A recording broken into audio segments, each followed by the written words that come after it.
Entonces, muchachones, a ver, empezamos con la pregunta número 1 que marcaron, me informan para poder dar clave y explicar detalladamente. ¿Todavía no responden? Están, están muertos, no me digan. Es repaso por si acaso, muchachos, fijas. Quizás la 1, avión, por ahí me dicen, ya todos marcaron la A, ¿hay alguna otra alternativa en mente? Me comentan. Ya, mientras van confirmando, voy con la lectura del texto. A ver, dice ahí el texto 1. Popper, conjuntamente con sus contemporáneos, adopta el giro lingüístico en su análisis del conocimiento en general y del científico en particular. En consecuencia, como resultado de asimilar el giro lingüístico, aceptará como conocimiento aquel que se encuentra expresado de manera oral o escrita mediante proposiciones. ¿Correcto? Entonces, mira, para Popper solo puede considerarse conocimiento objetivo aquel que sea o esté presentado en base a proposiciones. Vamos a poner aquí. El texto te está diciendo que para Popper el conocimiento más aún objetivo, que es propiamente el científico, es aquel que el conocimiento está en base a proposiciones. Proposiciones. Ya, ¿dónde está lo interesante de la teoría que está señalando aquí el texto? Que para Popper una proposición es lo que podemos comunicar, no lo que pensamos nada más, no lo que creemos nada más, sino lo que podemos expresar o decir, lo comunicable, se va a poner aquí, lo comunicable. Ya está. Dicho esto, entonces continuamos. La solución que el científico propone al problema planteado será, por tanto, un enunciado, una proposición, no una idea o una creencia. Como toda proposición, será verdadera o falsa, aunque su verdad o falsedad se desconozca inicialmente. De allí su carácter hipotético y hay que ponerla a prueba a fin de corroborarla o refutarla. Habitualmente se trata de un enunciado general, de una ley que tentativamente supone verdadera. Ah, mira, entonces aquí te está diciendo que para Popper estas proposiciones en un inicio, no se sabe del todo con certeza completamente si son verdaderas o falsas. Por eso al inicio, vamos a poner aquí, en un inicio, vamos a suponer que son hipotéticas, son hipótesis. ¿Por qué son hipótesis? Porque la hipótesis es una proposición que asumimos, vamos a poner aquí, suponemos verdadera, ¿ya? En un inicio al menos. Ya luego pasaremos a poner la prueba. ¿Qué es poner la prueba? Dice el texto. Suponer que es verdadera. Poner la prueba será intentar refutarla. Al intentar refutarla podremos tener éxito. Vamos a poner aquí, podremos refutar o podremos comprobar que sí coincide con lo que nosotros pensamos, ¿no? Entonces, se dan estas dos opciones. Bien. Ya. Cuando nosotros lleguemos a comprobar que sí coincide o lleguemos a refutar, habrán llegado de todas maneras a una condición de verdad, ¿ya? Verdad. Pero a pesar de que son dos formas de verdad, ambas son formas provisionales o temporales. Provisionales. Es una forma de esquematizar el texto. Obviamente el texto te lo explica de manera un poquito más extensa, con más palabras, con más términos, pero esto es lo que te está diciendo el texto. Para Popper, el conocimiento objetivo son proposiciones que, en otras palabras, es lo que podemos comunicar, lo que podemos decir. No solamente lo que creemos, no solamente lo que pensamos, sino lo que podemos comunicar. Y en un inicio, esas proposiciones son hipotéticas. Hipotéticas porque suponemos que son verdaderas. No tenemos la seguridad de que lo sean. Pero entonces ahí se desarrolla la actividad científica. El científico debe tratar de refutar estas hipótesis. El clásico ejemplo, si yo propongo que todos los cisnes son blancos, esta es una hipótesis, no estoy seguro de que sea verdad, pero entonces voy a intentar refutarlo. Profe, ¿pero qué pasa si mi teoría, mi hipótesis, sobrevive al intento de refutación y se comprueba? Ah, ya, se vuelve una verdad. ¿Pero será una verdad absoluta para siempre? No, se vuelve una verdad provisional. Profe, ¿y qué pasaría si esta hipótesis yo la llego a refutar? Se vuelve también una verdad, un conocimiento científico. ¿Pero esa verdad es absoluta? No, también es provisional. Justamente el carácter provisional de la ciencia se debe a su carácter de falibilidad, que la ciencia y los enunciados científicos son falibles, pueden equivocarse, pueden volverse falsos. Entonces, todo esto te ha mencionado el texto de una manera bastante ordenada y quizás un poquito más extensa, ¿no? Bien. Y por último, quizás, ¿cómo se da este proceso de refutación? Dice que a través de un proceso de deducción. Y esto es algo también interesante. Popper critica el Círculo de Viena de que sea la inducción el método más adecuado para la investigación científica. ¿Por qué, profesor? Porque el Círculo de Viena proponía la inducción debido a que, partiendo de casos que observamos, podemos ir generalizando hasta llegar a leyes generales. Sin embargo, Popper va a decir, pero eso nunca va a suceder. Por eso, en lugar de buscar inducir y verificar mis teorías, mis conocimientos, debo buscar refutarlos a través de un proceso deductivo. Profe, ¿cuál es el ejemplo en el que usted está pensando de manera particular? Vamos a poner aquí el caso particular. ¿Cómo se da este proceso de deducción, ¿no? Para que ustedes lo comprendan. ¿Cómo se da ese proceso deductivo? Es un proceso deductivo. El proceso de deducción que aquí empleamos es el siguiente. Popper, vamos a poner aquí una hipótesis universal. La hipótesis universal es que todos los cisnes, vamos a poner aquí los cisnes, son blancos. Ya está. Muy bien, tenemos aquí la siguiente hipótesis. ¿Por qué es universal? Porque decimos todos. ¿Por qué es una hipótesis? Porque todavía no sabemos con seguridad si es verdad que todos los cisnes son blancos. Es una hipótesis universal nada más, es una suposición. ¿Qué haremos? Trataremos de refutarla. ¿Qué es tratar de refutarla? Encontrar algún hecho que contradiga la teoría. A eso se le va a llamar un contraejemplo. ¿Y podemos encontrar un contraejemplo? Claro, como es, encontramos un cisne negro. Existen cisnes negros. Entonces, a través de un proceso deductivo, si todos los cisnes son blancos, y hay un cisne negro, ¿a qué conclusión puedo llegar? La conclusión a la que llego es que no todos los cisnes son blancos. Los cisnes son blancos porque también hay cisnes negros. Pero esto es una teoría mucho mejor que la teoría anterior. Entonces, esta se vuelve una verdad científica, pero esta verdad científica es provisional. ¿Por qué? Porque puedo más adelante encontrar cisnes que no sean ni blancos ni negros. Entonces ahí voy a refutar mi teoría y voy a reformularla. Esto es el proceso de investigación para Popper. Propongo hipótesis, suposiciones, que busco refutarlas a través de un proceso deductivo para mejorar mis conocimientos y mis teorías. Eso es lo que llamará Popper la conjetura y la refutación. Ahora, profe, ¿todo eso está en el texto? Sí, pero lo estamos esquematizando para aquellos que quizás no han llegado a comprender o se les ha dificultado un poco. Porque aquí no solamente implica los conocimientos de filosofía, sino también implica el uso correcto de habilidad verbal. Saber leer el texto para poder comprenderlo.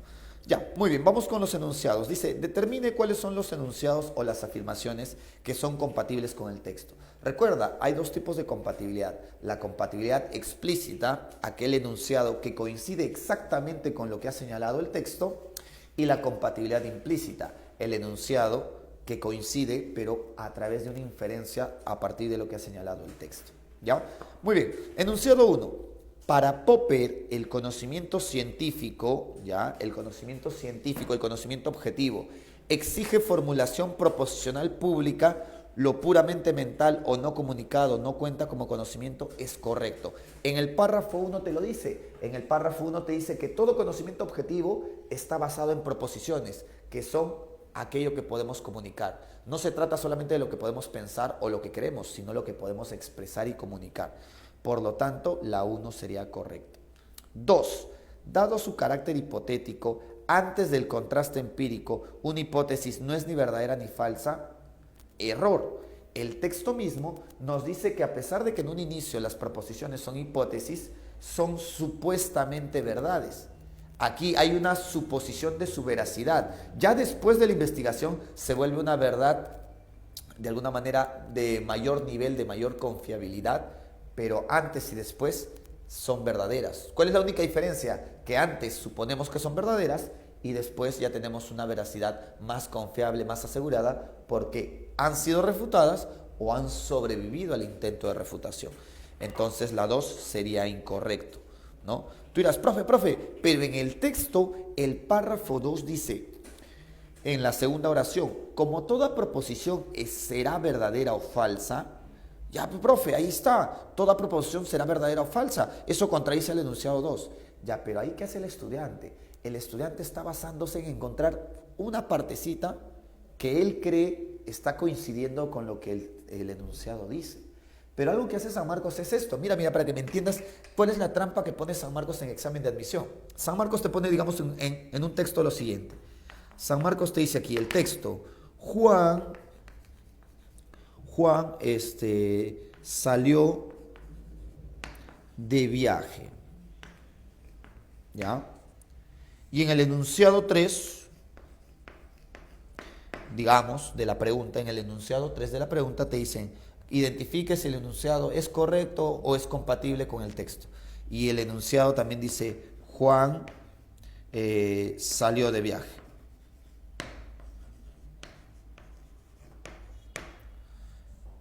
Muchos dirán, ya profe, es compatible porque se repite de manera exacta, pero hay un detalle.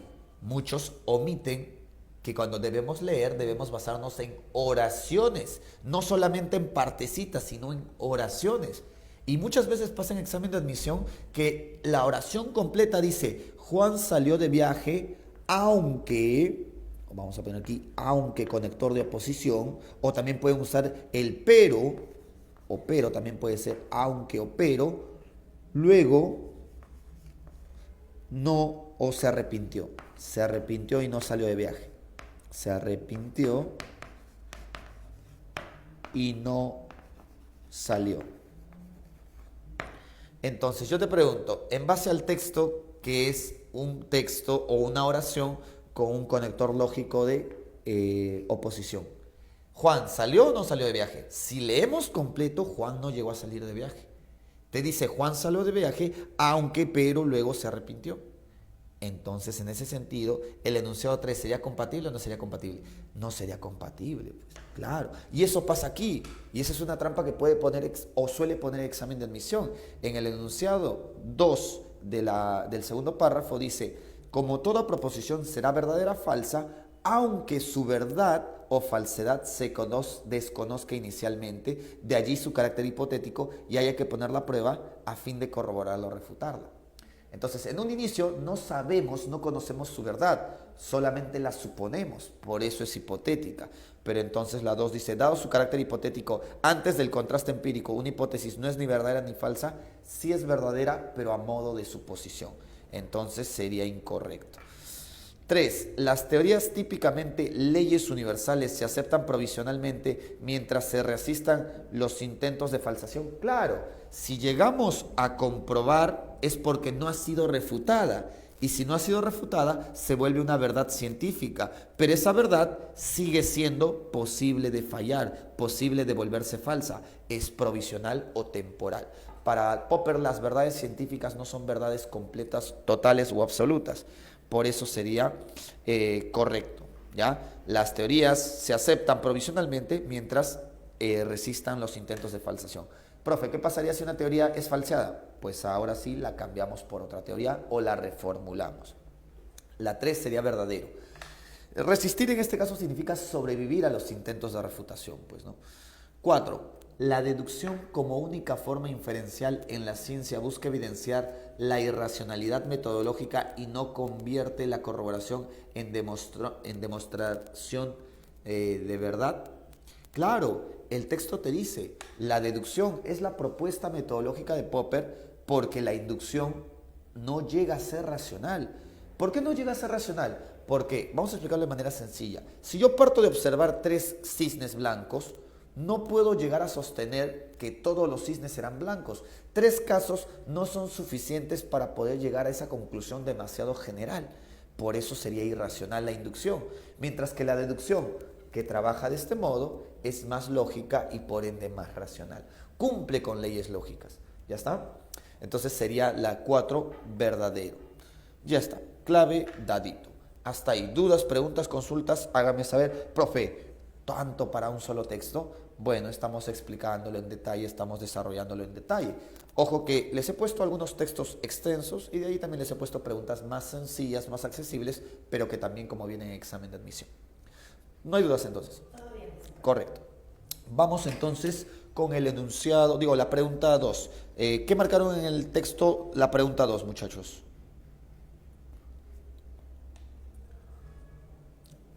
Otra vez, grillos. Eso. Ay. La 2 es la A, dice también. Avión me dicen, ya. Bien. ¿Alguna otra clave? ¿Todos A?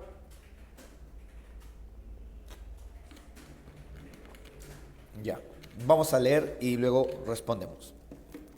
Dice ahí, algo que nosotros hacemos en este momento al leer y practicar es reconocer conceptos filosóficos que quizás ya conocen en los textos. Dice ahí, pregunta 2.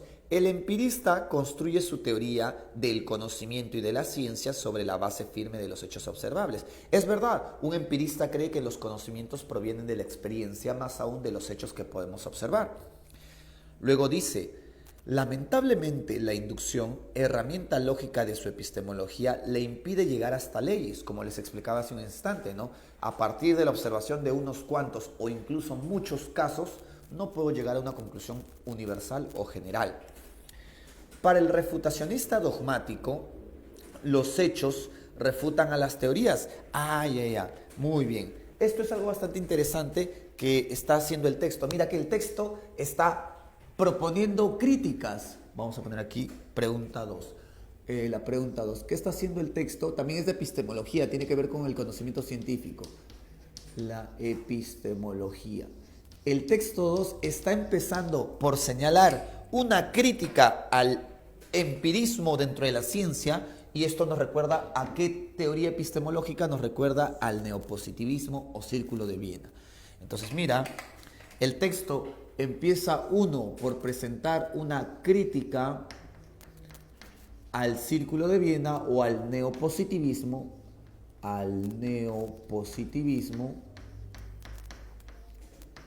Nosotros ya tenemos que ir organizando la información que nos da. Y 2, ahora va a presentar una crítica a lo que van a llamar al racionalismo, al falsacionismo, ¿cómo le va a llamar? Falsacionismo, ¿qué dice? Falsacionismo, o refutacionismo. Falsacionismo o refutacionismo son lo mismo, por si acaso. Dogmático.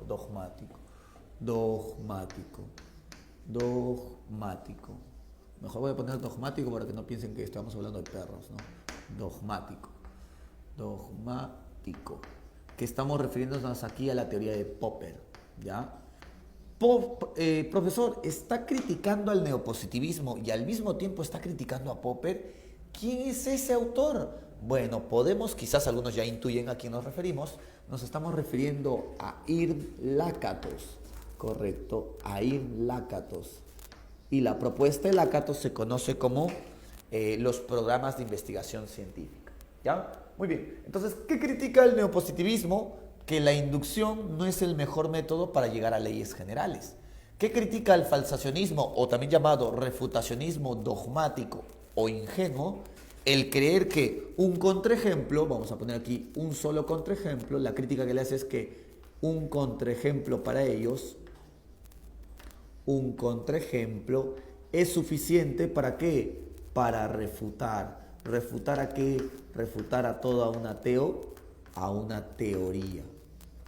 teoría científica, ¿ya? Esa es la crítica que le hace. Por eso el texto va a decir, ¿el texto qué va a decir? El texto dice,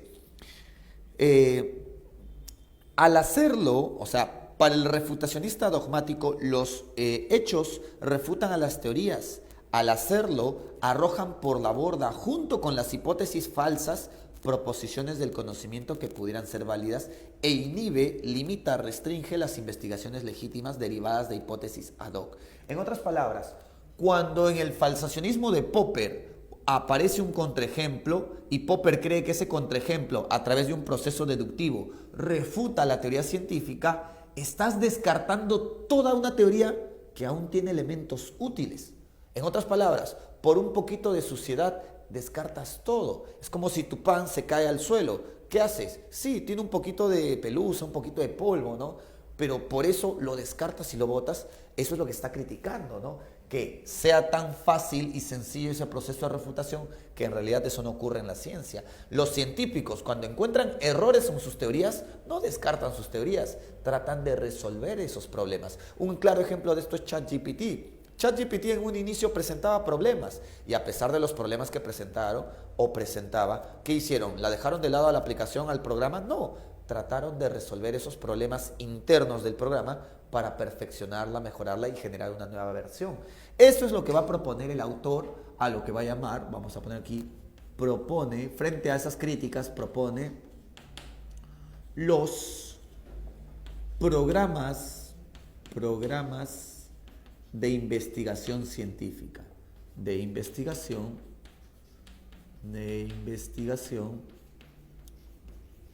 científica.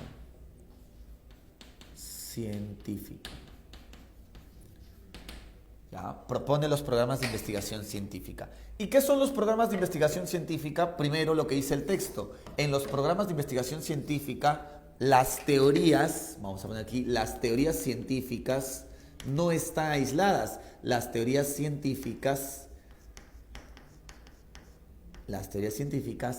están relacionadas con otras, ¿correcto?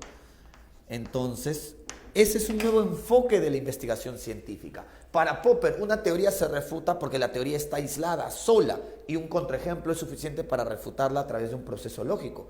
Pero justamente Lakatos va a decir, pero en la historia de la ciencia no sucede eso.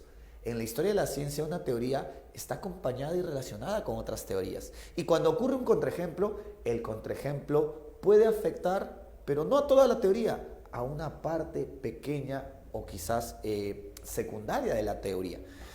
Y eso lo dice al final, mira, el refaccionismo liberalizado, que es otro término con el que podemos referirnos también a la teoría de Irm Lakatos, demole, elimina cuidadosamente la seguridad en lo indudable de los hechos. O sea, cambia nuestra perspectiva de la ciencia. Para él, una teoría no es una verdad absoluta, indudable. Sin embargo, refleja más adecuadamente la actividad científica y estimula el aumento del conocimiento. Entonces, la forma en la que se está refiriendo a esto es el refraccionismo, o también vamos a poner el nombre que más conocemos, el refutacionismo sofisticado, también se le llama, sofisticado. ¿Por qué sofisticado? Porque un contraejemplo no es suficiente para refutar a una teoría. ¿Ya? Muy bien. Entonces, ¿qué está proponiendo este programa de investigación científica de Lakatos? Que una teoría ya no está sola, como creía Popper, como creían el Círculo de Viena, sino que está relacionada con otras teorías y para refutar es demasiado complicado o complejo. Ya. De acuerdo con el pasaje citado se puede inferir, si la inducción no conduce lógicamente a leyes, el empirismo o bien renuncia a la ciencia nomológica o introduce subrepticiamente, de manera abrupta, de manera inesperada, principios no empíricos para sostenerla. Ya, mira cómo es San Marcos, ¿no? San Marcos te pone términos que de alguna manera te marean, te confunden y hasta te da flojera leer y marcas cualquier cosa que te suene al texto. La primera parte sí es correcto. La inducción no conduce lógicamente a leyes. O al menos lógicamente sí, pero al menos no de forma real. La segunda parte ya es totalmente algo absurdo, no tiene sentido la segunda parte, donde dice el empirismo entonces renuncia a la ciencia nomológica e introduce de manera inesperada, de manera abrupta, principios no racionales, no empíricos. En ninguna parte del texto te ha dado información para inferir eso. No puede ser la A. La clave es la C. ¿Qué dice la C? Al demoler la seguridad en lo indudable de los hechos, o sea, esta nueva forma de comprender la ciencia, llamada programas de investigación científica o también llamada refutacionismo sofisticado, al demoler la seguridad de lo indudable de los hechos, el refutacionismo liberalizado asume la falibilidad, claro, mientras que los neopositivistas creen que observando podemos conocer y construir conocimientos científicos u obtener verdades absolutas, ellos creen de que no, los conocimientos sí son susceptibles de poder refutarse. Profe, pero eso no es Popper, en realidad es una similitud entre Lakatos y Popper. Para ambos, los conocimientos científicos pueden ser refutados, ¿ya? Por eso a Lakatos se le llama refutacionismo sofisticado y a Popper le llamaron refutacionismo ingenuo o dogmático. Ya son otros nombres que le da San Marcos nada más. Bien, y más aún dice, asume la falibilidad, sí, y carga teórica de observación y sustituye el ideal fundacionista de certeza por un criterio metodológico de crecimiento de conocimiento claro. Entonces, ahora para Lakatos, la ciencia no se basa en certezas, sino la ciencia se basa en conocimientos que pueden ser refutados. Pero esos conocimientos que pueden ser refutados están relacionados a programas de investigación complejos, que son como una tela de araña, están relacionados a diferentes teorías. Y eso es un nuevo enfoque. No podría ser la A entonces. B, la crítica al refutacionismo dogmático. Ya, sí es cierto, el texto está criticando el refutacionismo dogmático, pero dice, presupone que las teorías rara vez caen por un hecho. Al contrario, según el texto, para el refutacionismo dogmático, un contraejemplo es suficiente para refutar a una teoría. Entonces no sucede rara vez, sucede frecuentemente. Al menos eso según el refutacionismo dogmático. D. La valoración positiva del enfoque liberalizado implica aceptar hipótesis ad hoc únicamente cuando incrementan contenido empírico. No, en realidad pueden ser en otros casos también. E. El conjunto del texto equipara la versión liberalizada con un relativismo en el que ninguna teoría puede preferirse a otra, pues eso ni siquiera se ha mencionado en el texto, escapa ya la información del texto. La única clave que podríamos inferir es la C. ¿Ya? Bien, hasta ahí. ¿Dudas, consultas? ¿Todo bien? ¿Sí? ¿No hay dudas? Bien. Su silencio me preocupa, pero está bien. Vamos bien, perfecto. Ah, ya, genial. Lo digo porque justo acabo de venir de dictar a otro salón del área A y también me dicen, profe, así viene, profe, mucho texto, profe, me dio una embolia, profe. Bien. Claro, y más aún para los que van a medicina sí suele venir así, ¿no? Pero estamos practicando. Lo que quiero es que practiques. Yo no solamente quiero darte la clave, quiero explicarte el texto para que puedas mejorar tu comprensión y al mismo tiempo entiendas cuál es la dinámica. La dinámica no solamente es tener los conocimientos, sino saber emplearlos en la interpretación de textos. Tú puedes saber que es un empirista, pero si al momento de leer el texto no sabes a qué se refieren con el empirista, pues de nada te sirve ese conocimiento. Y eso es lo que quiero que practiquemos aquí. Ya. Otro tipo de textos que suele venir en examen de admisión son textos sobre historia de la ciencia, especialmente aquellos que tienen que ver con la revolución copernicana o aquello que tiene que ver con los aportes de Galileo. Veamos la pregunta 3. Dice ahí, la revolución científica del siglo XVII se puso en marcha bajo el signo de un rechazo radical a la metafísica escolástica. En otras palabras, la revolución científica del siglo XVII se opuso y dejó de lado la metafísica de los medievales, la metafísica escolástica. Este rechazo explícito en los grandes iniciadores de esta revolución, Kepler, Galileo, Bacon y Descartes, y sus discípulos independientemente de las diferentes filosofías por ellos adoptadas, se achacaba a la metafísica escolástica el parangón de la metafísica en general, o sea, el problema o la problemática de toda metafísica, el haber impedido el genuino conocimiento científico por el abuso de términos abstractos vacíos de contenido empírico. Entonces, el texto te está diciendo de que los filósofos e intelectuales del siglo XVII van a descartar o desechar la metafísica de la escolástica por un problema que siempre ha tenido. ¿Cuál es el problema que siempre ha tenido?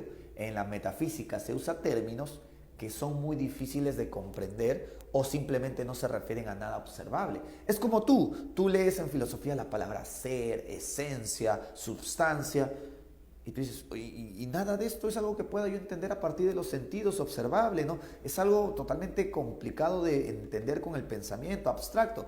Exacto. Así como tú te sientes al momento de leer un texto filosófico, del mismo modo se sentían los intelectuales del siglo XVII cuando estaban estudiando la metafísica de los escolásticos. Por eso la despreciaban o la rechazaban en términos sencillos. Continuamos.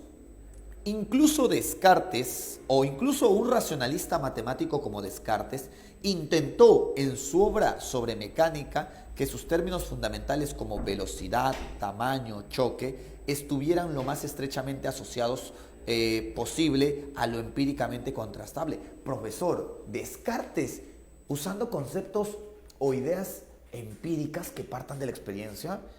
Profe, a mí me dijeron que Descartes era racionalista, y lo es, el texto no te está mintiendo, el texto te dice, incluso Descartes, siendo un racionalista matemático, en la mecánica, que es ya un conocimiento físico, opta porque sus conocimientos se refieran a objetos observables o perceptibles.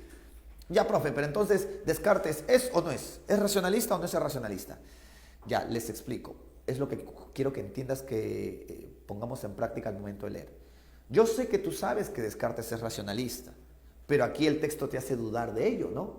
Ya, cuando te pasa eso en un examen de admisión, apégate a la información del texto.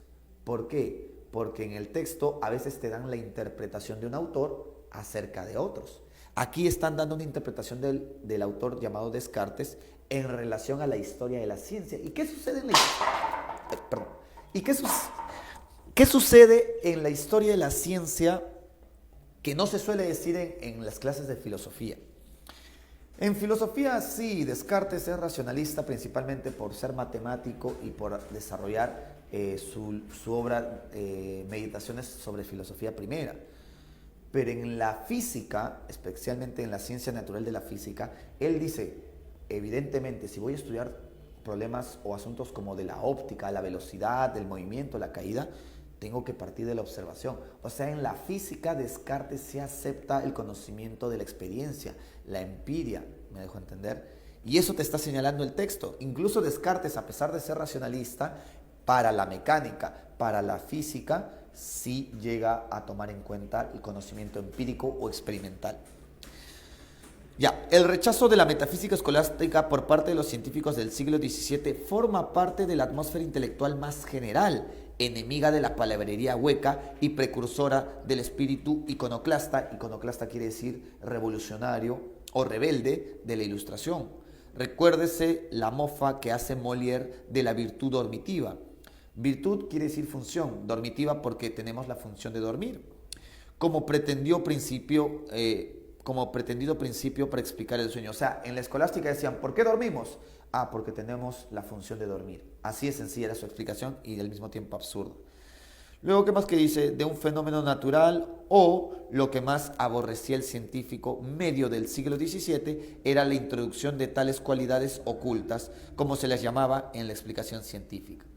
En resumen, ¿qué es lo que está haciendo el texto? El texto está mostrando por qué los científicos e intelectuales del siglo XVII despreciaron la metafísica escolástica medieval, principalmente por su nivel de abstracción y especulación, que no se refería a algo observado. Muy bien, hasta ahí. ¿Qué marcaron en la 3? Ahí dice la D. Igualmente te voy a dar esta tablet para que se pueda leerla con el... Ah, genial, perfecto. Uy, Cuidadito lo están diciendo, por favor.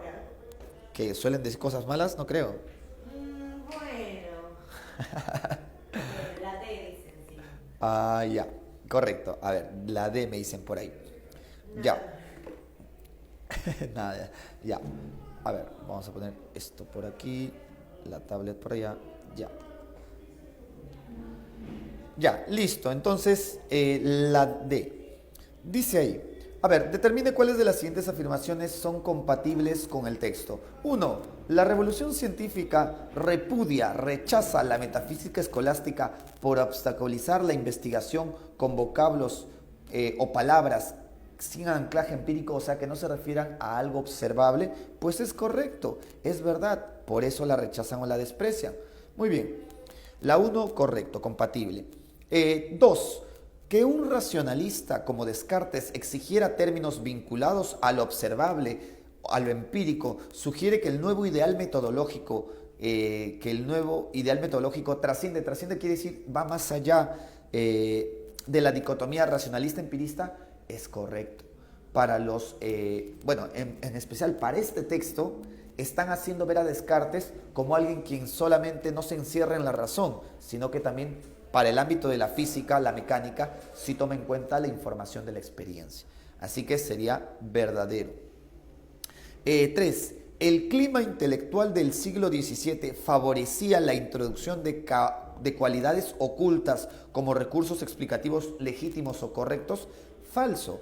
Eso de asimilar o explicar fenómenos con cualidades ocultas es algo que sucedía principalmente en la metafísica escolástica, no en los intelectuales del siglo XVII. Un ejemplo de esas cualidades ocultas podría ser el éter. Por ejemplo, cuando los escolásticos hablaban, o algunos de los escolásticos abordaban el problema de qué permite que dos objetos se relacionen entre sí o qué permite que dos objetos interactúen entre sí, pues un espacio disponible que era llamado éter. Y el éter era algo así como un quinto elemento. Entonces, ¿alguien vio el éter? Nadie vio el éter, pero lo suponían existente. Entonces sería falso. Para los intelectuales del siglo XVII no se explicaba en base a cualidades ocultas. Eso es para los escolásticos. Y 4. La sátira de la virtud dormitiva, o sea, la burla que se están haciendo a esa idea de virtud dormitiva, ejemplifica un rechazo preilustrado a las pseudoexplicaciones verbales carentes de contenido empírico. Correcto. Esa es una forma de burlarse de las teorías que estaban proponiendo los escolásticos o las explicaciones que daban. ¿Ya? Muy bien. Sería clave dadito. Vamos con la 4. A ver, vamos con la 4. Tranquilos, yo sé que son extensos, pero ya se acaban. Se acaban en el texto 6. A partir del 6 son textos más sencillos y de carácter más accesible. ¿Ya?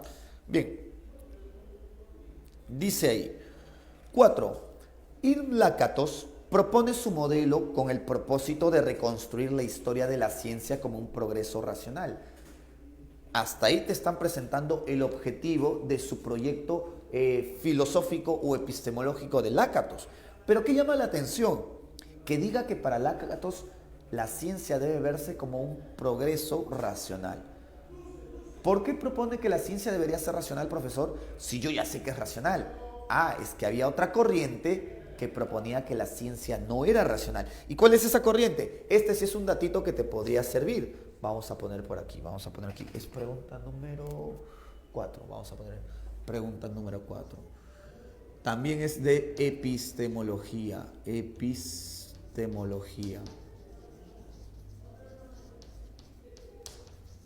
También es de epistemología. Hablando a nivel de epistemología, vamos a poner aquí. Hablando a nivel de epistemología. En epistemología, ¿qué es lo que notamos? ¿Qué es lo que captamos? Bueno, un dato extra puede ser el siguiente. Buen día. El dato puede ser el siguiente, ¿no? Aquí se está haciendo alusión ¿a quién? Se está haciendo alusión, vamos a poner aquí, se alude a la teoría llamada relativismo epistemológico. El relativismo epistemológico, ¿de qué autor es, profesor? De un autor llamado Thomas Kuhn. Ya, profe, pero ¿cuál es su palta, su roche con Thomas Kuhn? ¿Por qué está criticándolo? Bueno, los filósofos siempre nos peleamos, ¿no? Acostúmbrense a eso.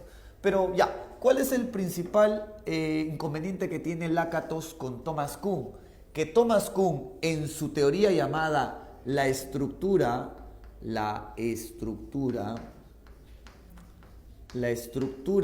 de las revoluciones científicas,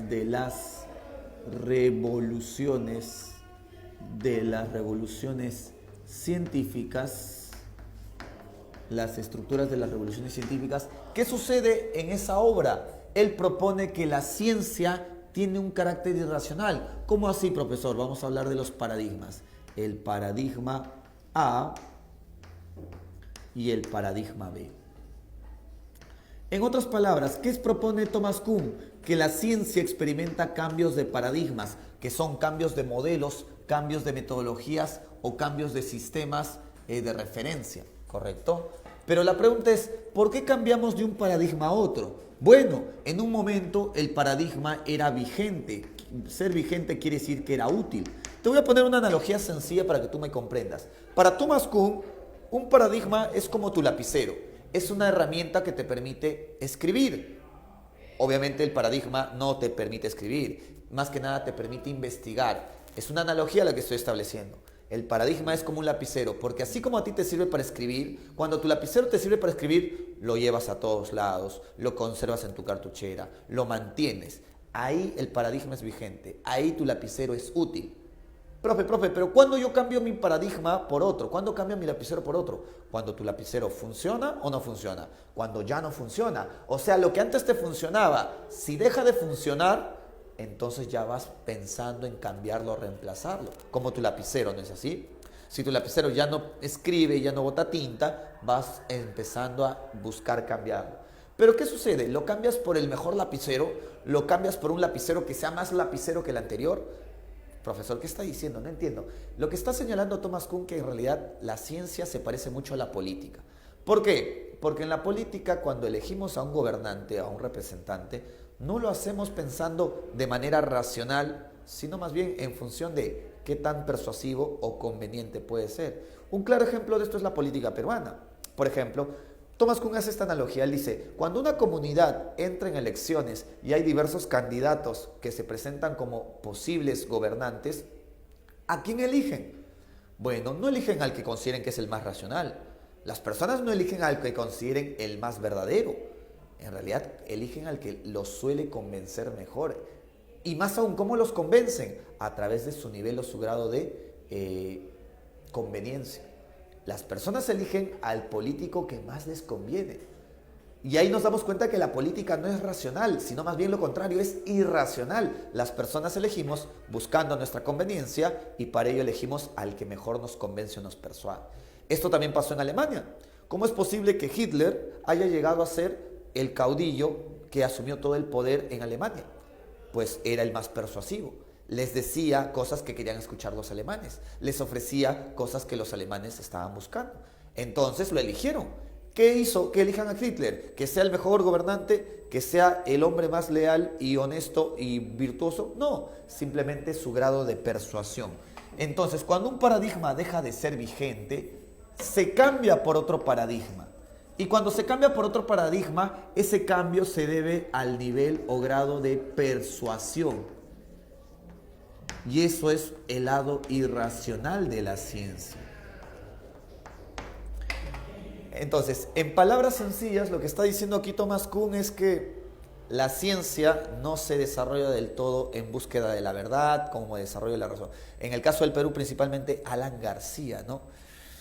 El que hable más bonito. Es verdad, ¿no? Claro, es verdad. Alan García nos llegó a ser presidente 2 veces. ¿Cómo es posible que nos hayamos elegido a la misma persona 2 veces? Es como tú y tu ex, por ejemplo, ¿no? Ya, no la recuerdas, no llores, por favor. Ya se están amenazando ahí. Ya. Entonces, bajo esa lógica, este dato te va a servir para entender la teoría de Lakatos. Lakatos está criticando a Kuhn al creer que la ciencia cambie de teorías en base a la persuasión y de forma irracional. Por eso el texto dice, para Lakatos propone su modelo con el propósito de reconstruir la historia de la ciencia como un progreso racional. Con su modelo pretende ofrecer tanto un medio para la evaluación del carácter científico y racional de los sistemas conceptuales como una herramienta para la reconstrucción histórica del cambio y desarrollo de dichos sistemas. En otras palabras, Lakatos sí considera que en la ciencia hay cambios, hay revoluciones, si quieres llamarlo de este modo. Bueno, más que revoluciones hay cambios para Lakatos, pero esos cambios no son de forma irracional y no son de forma totalmente arbitraria. Sí hay un orden racional y vamos a explicar aquí. ¿Dónde está? Ya, la propuesta de Lakatos, desarrollada en Lakatos de los 70 y 71, surge dentro de una perspectiva epistemológica popperiana. Mira, te está señalando las similitudes que tiene Lakatos con la teoría de Popper y comparte con esta los siguientes supuestos. El carácter falible de todo conocimiento. Entonces, para Lakatos y Popper, todo conocimiento puede volverse falso, puede fallar, es falible. La importancia de establecer un criterio de demarcación entre ciencia y no ciencia. Entonces también es importante diferenciar a la ciencia, el desarrollo del conocimiento como problema central de la epistemología y la posibilidad de comparar distintos sistemas conceptuales. ¿Ya? Eso es algo más. Para Thomas Kuhn, un paradigma con otro no se podía comparar, no se podían medir. A eso se le llamó la inconmensurabilidad. Inconmensurabilidad. Entonces, eso también quiere demostrar Lakatos que es al revés. Sí se pueden comparar conceptos, teorías o paradigmas. Así que por eso, vuelvo a repetir, todo el texto te está mostrando de que uno de los principales objetivos de Lakatos es construir una visión racional de la ciencia opuesta a la visión de Thomas Kuhn. ¿Ya? Muy bien, para el autor, la evaluación de las teorías científicas es una cuestión histórica y comparativa, dado que las teorías no se pueden poner a prueba de manera aislada ni considerando solo momentos puntuales de su desarrollo. Es necesario, a partir de unidades de análisis más ampliadas y complejas que las teorías consideradas en lo individual. Estas unidades son los programas de investigación científica, los cuales pueden ser progresivos o degenerativos, como compitiendo entre sí o como la base de decidir sobre la racionalidad de una empresa. Empresa aquí significa proyecto de investigación científica particular. Las teorías específicas surgen y se desarrollan como versiones sucesivas de esos programas de investigación, de tal manera que cada programa se plasma en una serie de teorías que evolucionan a lo largo del tiempo. Determine cuáles de los enunciados son compatibles. A ver, 1. El modelo lakatosiano o de Lakatos busca reconstruir la historia de la ciencia como un progreso irracional y promover criterios de evaluación a sistemas conceptuales. 1. ¿Verdadero o falso? A ver, ¿qué marcaron? Me dicen que marcaron en la 4, estoy atento a su chat. Muy bien, falso, porque ya te diste cuenta de que todo el texto quiere mostrar lo opuesto, que para Lakatos la historia de la ciencia sí sigue un desarrollo racional. 2. Al inscribirse en una perspectiva popperiana, o sea, al tener parecidos con Popper, Lakatos asume el verificacionismo inductivista. Falso. Al contrario, Lakatos, al igual que Popper, acepta que los conocimientos pueden ser falsos y de hecho eso los hace científicos. Su rasgo de falibilidad sería la 2 también falso. 3. La evaluación de teorías debe hacerse históricamente y de modo comparativo, tomando como unidad los programas de investigación y no teorías aisladas. Eso es correcto. Justamente cuando Lakatos habla del programa de investigación científica, propone que sí se puede determinar y comparar un paradigma con otro, él va a llamar un programa con otro, pero de manera racional. Así que sí sería verdadero, correcto. 4. El carácter progresivo o degenerativo y la competencia entre programas constituyen la base para decidir la racionalidad de una empresa científica, correcto. Eso lo dice en la parte final del texto. ¿Ya? Muy bien, clave sería 3 y 4, enanito. Hasta ahí, dudas, consultas. Si estudiar da frutos, que estudien los árboles, dice. Ya, todo bien, me dicen. Correcto. Muy bien, eres un genio, hijo mío. Solo falta que te descubran, así es. Ya. Vamos con la 6, a ver. No, falta la 5, casi me voy de largo. Ya, vamos con la 5. Profe, pasó ya 1 hora y solo hemos hecho 1 hora y media casi, de hecho, en realidad, y hemos hecho 5 preguntas. Tranquilo, las que vienen ya son más sencillas. Estamos practicando textos duros, pesos pesados. Ya está. ¿Qué marcaron en las 5? A ver, muchachones.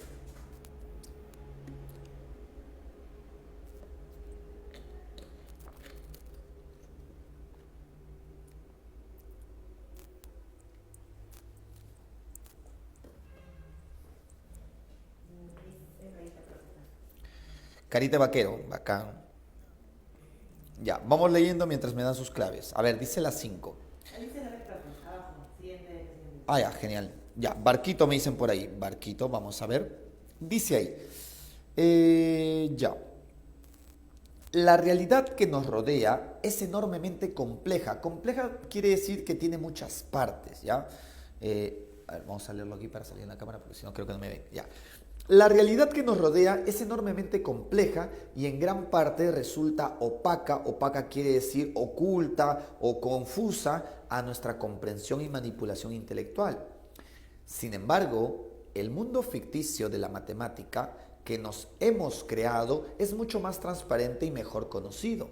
Mira, aquí está haciendo el texto un contraste. Está mostrando cómo es que la realidad es muy confusa, opaca, mientras que lo que nosotros hemos creado, que es la matemática, que es un invento nuestro, suele ser más claro, entendible y transparente.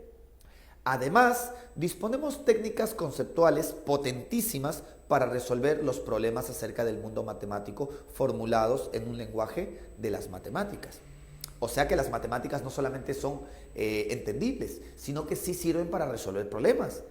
Afortunadamente, y desde el siglo XVII, hemos salido del marasmo en que nos había sumido el intento por comprender directamente la realidad. Sí, antes del siglo XVII que creíamos que la razón o el entendimiento nos iba a conllevar a conocer la realidad tal como es. En el siglo XVII lo bueno fue que nos dimos cuenta que las matemáticas no son igual a la realidad, pero nos pueden acercar o aproximar un poco más a comprender la realidad. Un ejemplo de esto, ¿saben qué sería? El fenómeno de espaguetización.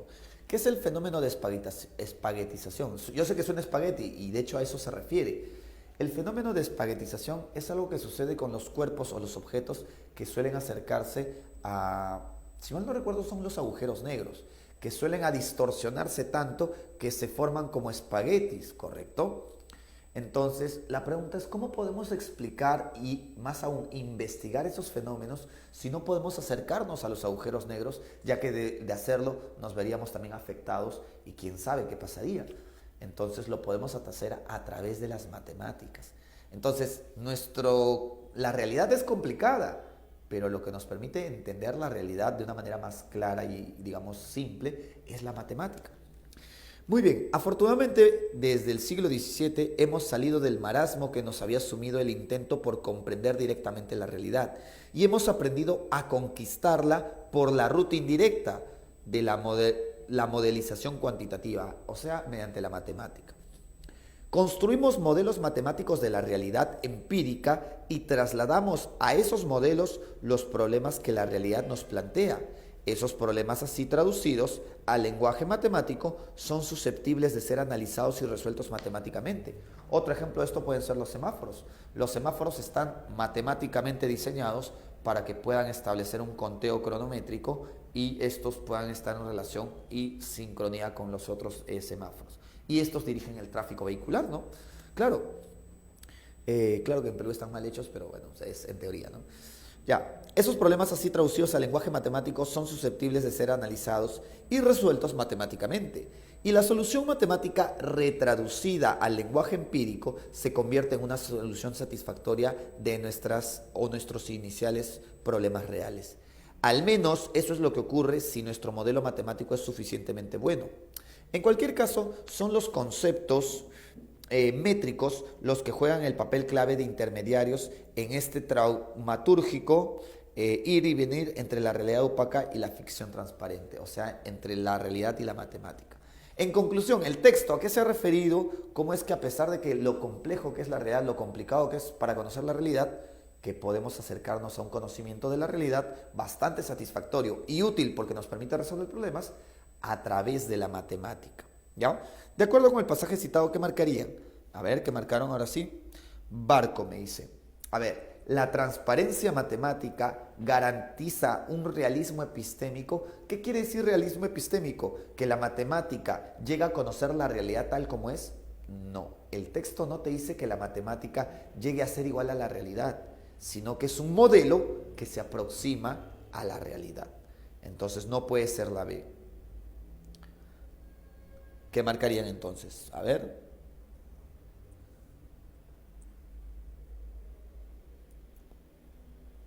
Vamos a ver las demás claves. Enano. Llamar ficción a la matemática implica negar su capacidad resolutiva sobre problemas reales. Ya, se le llama a la matemática ficción porque es algo que nosotros creamos e inventamos. Los números, las cantidades numéricas, eso no existía. Y las relaciones matemáticas como el álgebra, el logaritmo, todo eso no existía. ¿Quién lo creó? ¿Quién lo inventó? Nosotros, los seres humanos. Pero a pesar de ser una invención, una ficción, sí nos permite resolver problemas. Por eso no podría ser la clave E. D. Suficientemente bueno alude solo a la elegancia interna, no a desempeño empírico. También es incorrecto. En realidad suficientemente bueno también se refiere a que nos permite resolver problemas del mundo real, de la experiencia. Sería incorrecto. C. Traducir problemas al lenguaje formal vuelve superflua, es decir, inútil o sin importancia a la contrastación empírica. Al contrario, siempre tenemos que remitirnos a problemas reales. La clave es la B. La B que digo, la B, porque me equivoco. Había descartado la B, ¿no? La clave sería la A. Sostiene un instrumentalismo estructural. ¿Por qué se le va a llamar instrumentalismo? Porque el autor considera que las matemáticas no son verdades idénticas a la realidad, pero son modelos que nos permiten estudiar la realidad. Y muchas veces llegan a aproximarnos bastante a la realidad y hasta resolver problemas de la realidad con la matemática. Entonces la matemática es vista de manera instrumental. Son como instrumentos útiles o que sirven para resolver problemas, ya que el éxito epistémico depende de la retraducción eficaz del modelo. Correcto, clave avioncito. ¿Ya? Muy bien. Ahora sí, vamos con textos más sencillos para que no les dé una embolia. Vamos con el texto 6. Dice ahí: María conversa con sus compañeros sobre lo que significa considerar algo como bueno. Ella afirma que lo bueno no puede definirse en términos de placer, utilidad o cualquier otra propiedad natural, porque siempre quedaría abierta la pregunta si esa propiedad es realmente buena. Según ella, el bien solo puede captarse de manera directa como una cualidad simple e irreductible. Mira, lo interesante del texto es que para María conocer el bien es conocer algo que no podemos definirlo de manera racional. Solamente nos quedaría tomarlo como una cualidad simple. Esto, ¿saben a quién nos recuerda? Nos recuerda a la teoría intuicionista. Esto ya es ética. Hablamos de la pregunta 6, hablamos de teorías éticas. Dentro de las teorías éticas, hablamos de la teoría intuicionista de George Moore. Vamos a poner aquí el intuicionismo. Intuicionismo. El intuicionismo, ¿de quién? De George Moore, el filósofo. El filósofo es, ¿quién es? Es George Moore. Ya, George Moore. Ya está. ¿Qué va a proponer George Moore? Vamos a poner aquí, es su filosofía, una defensa por el sentido común. Por el sentido común. ¿Qué quiere decir el sentido común? El sentido común para George Moore es el conjunto de creencias colectivas que todos poseemos y que a partir de esas creencias podemos orientar y guiar nuestras acciones. ¿Cómo así, profesor? Un ejemplo. Ponemos un ejemplo claro. Supongamos que tú estás en un transporte público o estás en un salón de clases y ves que de la nada uno de tus compañeros empieza a ser o empieza a comportarse de manera bastante agresiva y es más, empieza quizás a golpear a una de tus compañeras. Entonces, ¿qué sucede? Puede que tú no sepas la definición exacta de violencia, puede que tú no conozcas la definición exacta de delito y cuál ha sido el tipo de delito que se ha cometido ahí. Sin embargo, a pesar de que no tienes esas definiciones exactas y claras, tú intuyes, a partir de las creencias colectivas que tenemos, tú tienes un conocimiento por sentido común de que lo que está pasando no está bien y está mal. Entonces, eso va a proponer George Moore. 1, que el conocimiento del bien no es razonable, no es inferencial, no es un concepto. Y 2, parte del sentido común como una cualidad simple e irreductible. Entonces, la clave sería, vamos a poner aquí, casita, la ética intuicionista de George Moore. ¿Ya? Muy bien. Seguimos. Vamos por aquí con la siguiente. 7, ¿qué marcaron? A ver.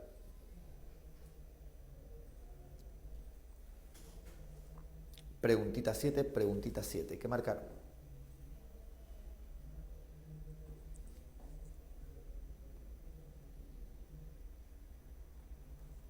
Ya. Leo, dice ahí, Carolina suele enojarse con facilidad cuando alguien la contradice. Un día, en una tutoría, su profesor le recuerda que la virtud no consiste ni en reprimir totalmente sus emociones, ni en dejarse llevar por la ira, sino aprender a controlarla buscando el equilibrio adecuado entre el exceso y la carencia. Ya, mira, ¿cómo es que te dice que para ella, una tutora, un profesor, dice, le recuerda que la virtud, te está hablando del concepto de virtud. ¿Qué es virtud? Te dice, la virtud es controlar. ¿Y qué deberíamos controlar? Evitar caer en exceso. Controlar las acciones. ¿Por qué deberíamos controlar las acciones? Para poder actuar de manera moderada. ¿Y qué es actuar de manera moderada? No caer en los extremos del defecto o el exceso, ¿correcto? ¿Cómo así, profesor? Un ejemplo, ¿no? Por ejemplo, vamos a poner el siguiente ejemplo. ¿Cuántos de ustedes han ido alguna vez quizás a una fiesta en primaria, ¿no? De algún compañerito, algún amiguito que les ha invitado, ¿no? ¿Y qué sucede? Que en la fiesta siempre hay una mamá con la bandeja pasando bocaditos, dulces, ¿no? Ya, todo acá. ¿Qué sucede? Que claro, hay jóvenes que tienen hambre, pero a pesar del hambre que tienen, moderan su manera de actuar, toman uno, a lo mucho dos, ¿no? Y luego estás tú, el salvaje que lleva su bolsa de basura y ¡suah!, te llevas todos los bocaditos, ¿no? ¿Qué ha pasado ahí? Que te has excedido. ¿Qué ha pasado ahí? Que quizás te vas a comer todos los dulces y luego estás con dolor de muela, quizás estás con dolor de estómago, estás con un ataque de hiperactividad debido al alto azúcar, ¿no? Entonces, ¿por qué sufres? Porque no has sabido controlar tus acciones. Por eso deberíamos aprender a controlar nuestras acciones para moderarnos y no hacer más ni menos de lo que deberíamos. ¿Quién proponía esta concepción de la virtud? Esta concepción de la virtud fue propuesta por el eudemonismo de Aristóteles. El eudemonismo de Aristóteles. El filósofo que propuso esto fue Aristóteles.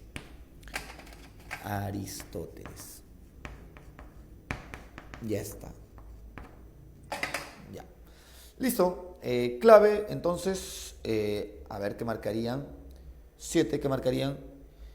Y me agarró la bandeja completa encima. Claro, es verdad, ¿no? Bien, ¿qué marcarían entonces en las 7? La clave sería, a ver, ¿la virtud radica en la supresión de todas las pasiones humanas? No, en realidad, más que suprimirlas, aprender a moderarlas. O sea, no está mal que te enojes. Lo que está mal es que te dejes llevar por el enojo y actúes de manera sumamente agresiva, ¿no? Termines matando a tu amigo, por ejemplo, por hacerte perder una partida de un juego, o termines quizás siéndole infiel a tu pareja porque estás molesta, ¿no? Eso es justamente el exceso o el extremo. B, el justo medio se alcanza cuando la razón domina los extremos. Esa sería la clave. ¿Cómo yo puedo controlar mis acciones para poder ser más moderado? A través de la vida racional, a través de la razón,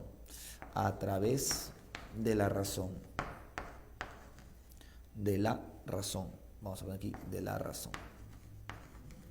Por eso Aristóteles decía, si los seres humanos somos racionales, debemos llevar una vida acorde a nuestra racionalidad. Y esa es una vida donde controlemos nuestras acciones y seamos más moderados y felices por ende. Ya está. Clave barquito. 8. A ver, 8 dice ahí. Ese es un texto más. A ver, a ustedes también les viene bastante texto sobre ética, ¿no? Muy bien, vamos a ver ahí. Dice, en términos generales, se han conformado 3 posiciones alternativas en relación con la viabilidad de una ética aplicada. O sea, el texto te va a presentar 3 alternativas sobre la opinión de poder aplicar una ética. En efecto, es posible sostener 3 puntos de vista distintos sobre la cuestión de la existencia de una disciplina unitaria que cubra este ancho campo. 1. ¿Cuál es la primera opinión sobre la ética aplicada? Que es imposible que una misma disciplina teórica o una misma teoría pueda extenderse sobre la diversidad tan grande de problemas como los que ofrece cotidianamente la realidad concreta. Es como cuando nosotros explicamos teorías éticas, ¿no? Por ejemplo, ¿no? Yo hablo de la teoría de Kant. Les digo, chicos, para Kant es incorrecto mentir. Mentir no está justificado y muchos jóvenes dicen, profe, pero ¿y si alguien me pregunta, no sé, me pregunta por mi familiar y es un asesino? Debería mentirle y ahí estaría bien mentirles, lo haría para salvar a alguien. Ya, ¿cuál es el detalle? Que si bien es cierto, puede haber una teoría, al menos el texto te está diciendo una teoría ética no va a llegar a explicar todos los casos o va a llegar a ser útil para todos los casos. Van a haber casos excepcionales donde quizás no va a funcionar esa teoría ética. Esa es una de las posturas, es una de las opiniones. 2, que se debe distinguir entre el nivel teórico que es general y consta de pocos principios y de reglas de inferencia a partir de ellos, por un lado, y la especificidad de los casos a los que estos principios se aplican, por el otro. Especificidad que requiere una tarea adicional de descripción y tipificación, para lo cual es necesario contar con la ayuda de experto de cada campo del conocimiento. En otras palabras, la postura 2 dice, sí se puede aplicar una ética, pero diferenciando una ética teórica general y una ética aplicada para cada caso en función de conocimientos específicos. En otras palabras, si tú eres médico, claro, todos tenemos una ética general, pero a pesar de que eres médico, tienes que tener una ética particular en relación a tu carrera. Un claro ejemplo de esto es lo siguiente, ¿no? ¿Qué pasaría si tú eres doctor, si tú eres médico y llega a tu consultorio la pareja o la persona con la que te fue infiel tu pareja? Aquí caemos en un conflicto de intereses. ¿Por qué? Porque tú dirás, al fin, ya se fregó ese maldito, me voy a vengar. Claro, pero no estarías cumpliendo tu función como médico. Y ese es el problema. Por eso es que, a pesar de que hay una teoría general, se tiene que también usar una teoría específica para cada caso o ámbito en particular, ¿no? Y 3, que se debe renunciar a construir a priori una teoría ética universal. En otras palabras, no es posible, dice el punto 3 o el enfoque 3, que lleguemos a construir una teoría válida para todos los casos. En cambio, se debe desarrollar mediante el estudio de cada caso y valiéndose de un tipo de razonamiento práctico que amplía a través de la analogía su campo de aplicación, una casuística que servirá luego como jurisprudencia para la resolución de nuevos casos. ¿Ya? Muy bien, ¿qué marcaron entonces con la preguntita 8? Estamos en la 8, 7 barcos me dice. Ya está, ya. Ahí está, avión. Correcto, la clave sería avión. ¿Por qué? Porque la segunda postura o el segundo enfoque dice, la segunda postura preserva, mantiene una unidad teórica mínima, sí, que es la teoría general, pero externaliza la determinación de casos a descripciones, tipificaciones. Claro, aplicándola a casos específicos ya tendríamos que ver de manera más detallada, descriptiva y tipificada cómo podríamos aplicarlo. Ya está, clave avioncito. Ya las demás son más sencillas, son más accesibles. Vamos con la 9. En una discusión sobre la moral, Sergio sostiene que las distinciones entre lo correcto e incorrecto no provienen de la razón. Ya, ahí, hasta ahí. ¿Cuál descartamos? Descartamos a Kant. Porque Kant, en el plano de la ética, vuelvo a repetir, para Kant, en el plano de la ética, solo la razón nos dirige a lo correcto, solo la razón nos dice qué deberíamos o cómo deberíamos comportarnos. Así que, descartado Kant, la ha descartado, no puede ser. Y más aún, como te dice, está en relación de un sentimiento, solo un sentimiento nos conlleva a actuar bien o mal, tiene que ser un empirista. Y ahí uno de los empiristas puede ser Hume, así como también puede ser los utilitaristas. Entonces está entre la B y la D. Vamos a ver más pistas que nos ofrece el texto. No es por la razón, sino de un sentimiento interior que nos hace aprobar lo útil y desaprobar lo dañino. Para él, o sea, para Sergio, la moral está más vinculada a la sensibilidad humana que a deducciones racionales, ¿correcto? Entonces, mira, cuando hablamos de la sensibilidad humana, ya tiene que ser Hume, porque Hume decía que lo que nos conlleva a actuar de manera correcta es el sentimiento de simpatía. Como cuando interactuamos con una persona y vamos conociendo a la persona, si ésta nos genera simpatía, que es una sensación de agrado hacia él o hacia ella, nosotros vamos a querer ayudar o apoyar a esta persona. Pero si esta persona no nos genera esa sensación, pues evidentemente no vamos a querer ayudarla ni apoyarla. Un claro ejemplo de esto puede ser cuando quizás tú entras, imagínate ya, postulas, ingresas a la universidad. El primer día estás un poco nervioso, es tu primera vez en un salón de clases tan amplio como puede ser San Marcos, ves un asiento libre, pero no estás seguro si está libre. Vas y te acercas y hay una persona sentada al lado. Le preguntas si el asiento está libre y si te puedes sentar. Esta persona, ¿qué hace? Te mira de pies a cabeza, te canea, no te responde y voltea la cabeza. Ese simple gesto ya te generó desagrado, desdén. Y por eso mismo, ¿qué sucede? Por más que le falte algo, quizás no le ayudarías, ¿no?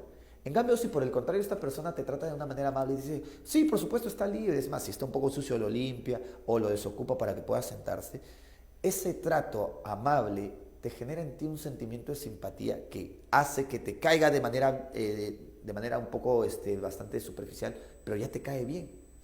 Y eso hace que tú quieras apoyarlo o ayudarle en algún momento, ¿no? Muy bien, entonces tendría que ser Hume.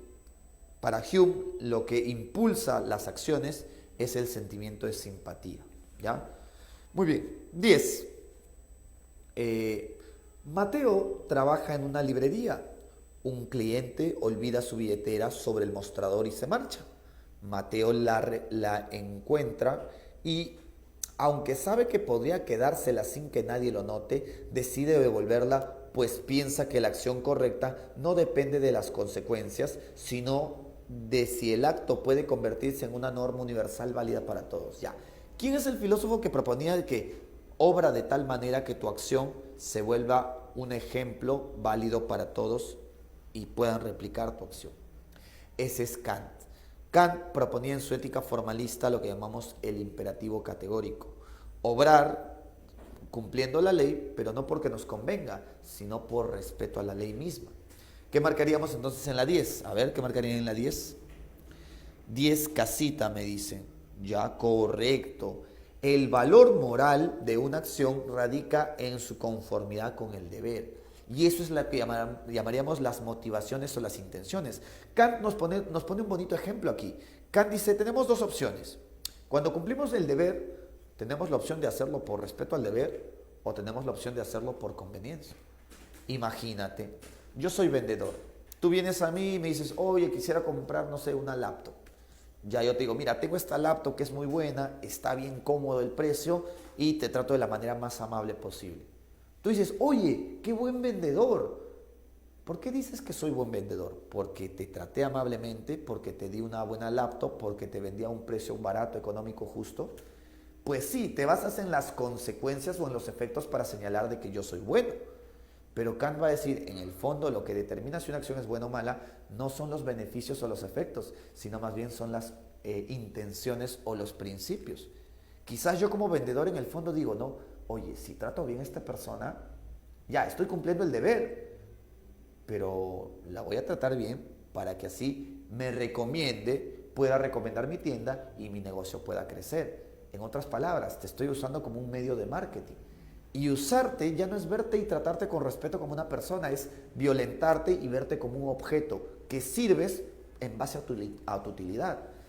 Eso es lo que diría Kant. Ahí, por más que las consecuencias sean favorables, es una mala acción, porque lo que está demandando o lo que está imperando son tus intenciones de usar a la persona.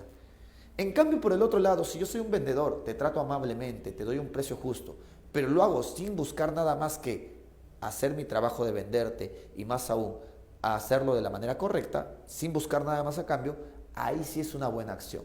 Entonces, por eso es que Kant es racionalista, porque Kant va a decir, siempre la razón nos va a decir cómo debemos actuar independientemente de las experiencias, casos o circunstancias. En cambio, si nos basamos por la sensibilidad o la experiencia sí nos va a querer conllevar a actuar en base a la conveniencia.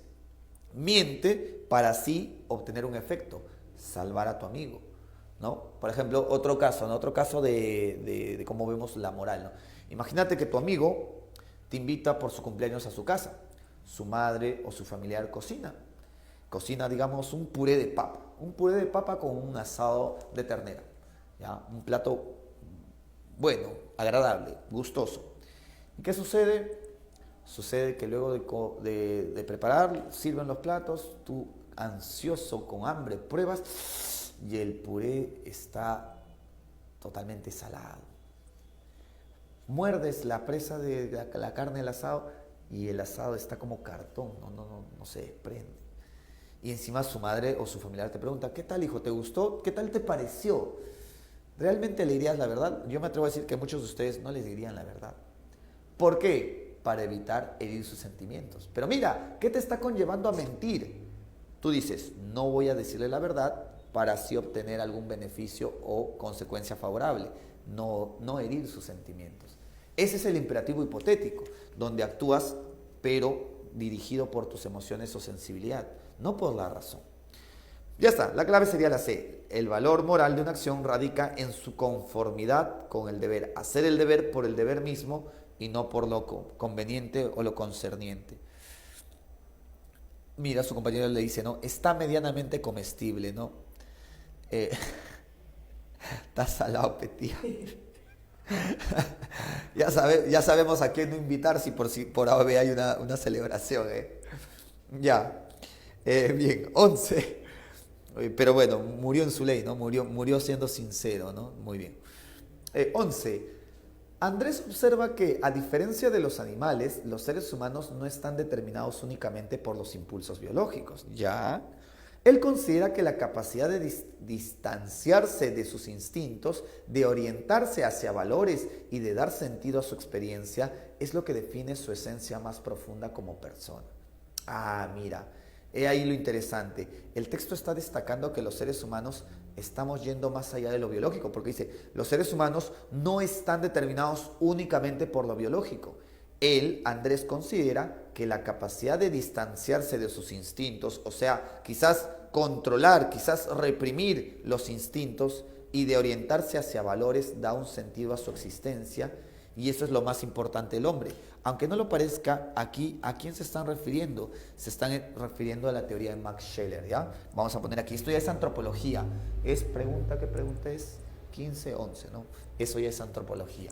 11. El tema es antropología filosófica. La antropología filosófica.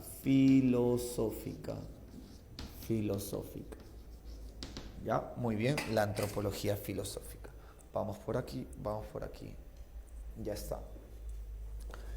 Hablando particularmente, este texto se refiere a la teoría de Max Scheler. Recordemos pues que hablando desde la antropología, Max Scheler es calificado o clasificado dentro del espiritualismo. ¿Y qué nos señala la teoría de Max Scheler? Vamos a poner aquí el filósofo al que nos estamos refiriendo es Max Scheler.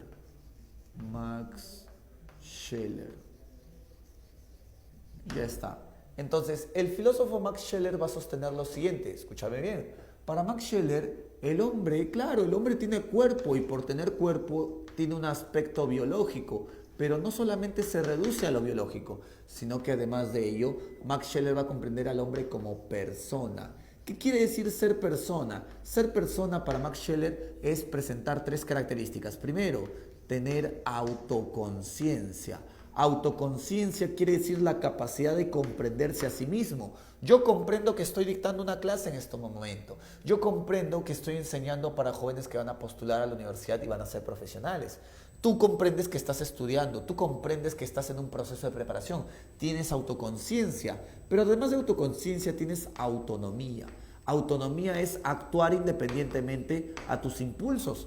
Puede que un día tengas hambre, pero no porque tengas hambre le robas su almuerzo a tu compañero. No porque tengas hambre vas a la tienda y te robas pues comida. Es más, te habrá pasado como a mí quizás, muchas veces estás caminando plan de 5 o 6 de la tarde por una calle y sientes el olor de un pan crocante recién salido del horno y eso despierta tu hambre. Pero a pesar de que experimentas hambre, no vas a la panadería, tiras un piedrón, rompes la luna y te llevas los panes. No, sino que controlas esos impulsos, tienes autonomía. Y tercero, tienes también moralidad. ¿Qué es tener moralidad? Tener moralidad es actuar orientado por valores. Uno de los valores que va a destacar Max Scheler es el valor de lo sagrado. Solo los seres humanos podemos actuar en función de lo que consideramos sagrado. Eso no pasa en las bestias, diría Max Scheler. Y por esas características adquirimos el rango de persona. Muy bien. Dicho esto, viene entonces la pregunta clave casita, ¿no? La antropología filosófica de Scheler, que resalta al hombre más que nada como un ser espiritual, como persona. Muy bien, 12, ¿qué marcarían? Ya, vamos a ver, 12, ¿qué marcarían?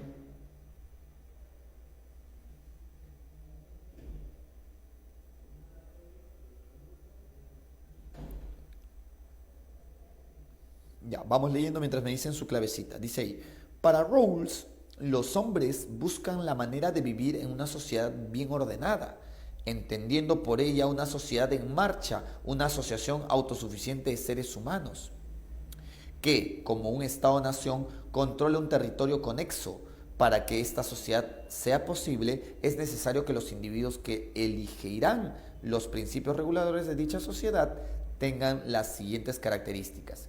En primer lugar, mira, te va a señalar cuáles son las características que debe presentar el individuo que forma parte de la sociedad y más aún el individuo que va a elegir los principios, las reglas del juego, si quieres llamarlo de este modo, que van a regir la sociedad. Primero, deben verse a sí mismos como seres dotados de su poder moral que les capacita para tener la concepción del bien. O sea, los seres humanos debemos tener la capacidad de entender o comprender de alguna u otra manera lo que es bueno y lo que no es bueno. ¿Qué más?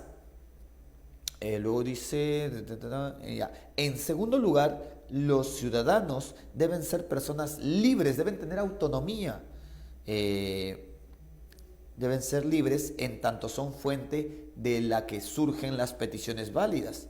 Y en tercer lugar, los individuos deben tener capacidad de responsabilizarse de los fines que persigan, así como de la valorización que den a sus principios. Entonces, con todo esto, el texto te está señalando de que para John Rawls, el individuo debe tener 3 características. Vamos a poner aquí. Eso ya es ética o teoría política también. Ética vinculada a la teoría política, 12. En la teoría política, ¿qué nos dice John Rawls? En la teoría política, John Rawls nos dice de que los individuos que van a formar parte de la sociedad y van a elegir los principios que van a regir la sociedad, ¿qué características deben tener? Vamos a poner aquí, según John Rawls, la teoría de John Rawls, los individuos sociales deben tener las siguientes características.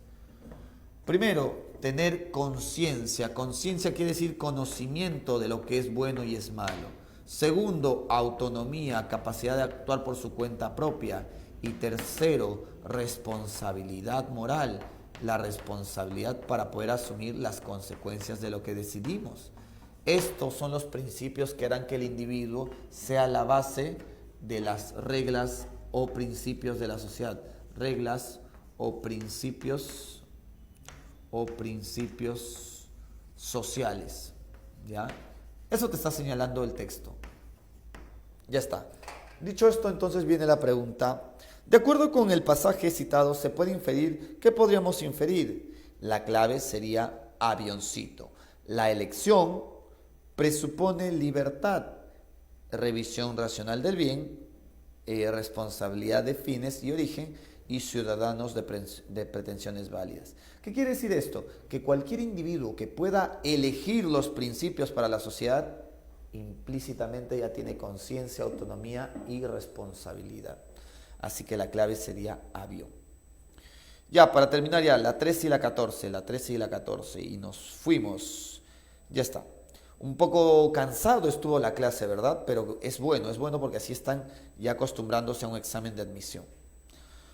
Vamos a ver, 13. En un debate escolar, Raúl sostiene que los seres humanos en su estado natural tienden a desconfiar unos de otros debido a que buscan conservar su propia vida y alcanzar sus propios fines. Ah, esto también es antropología.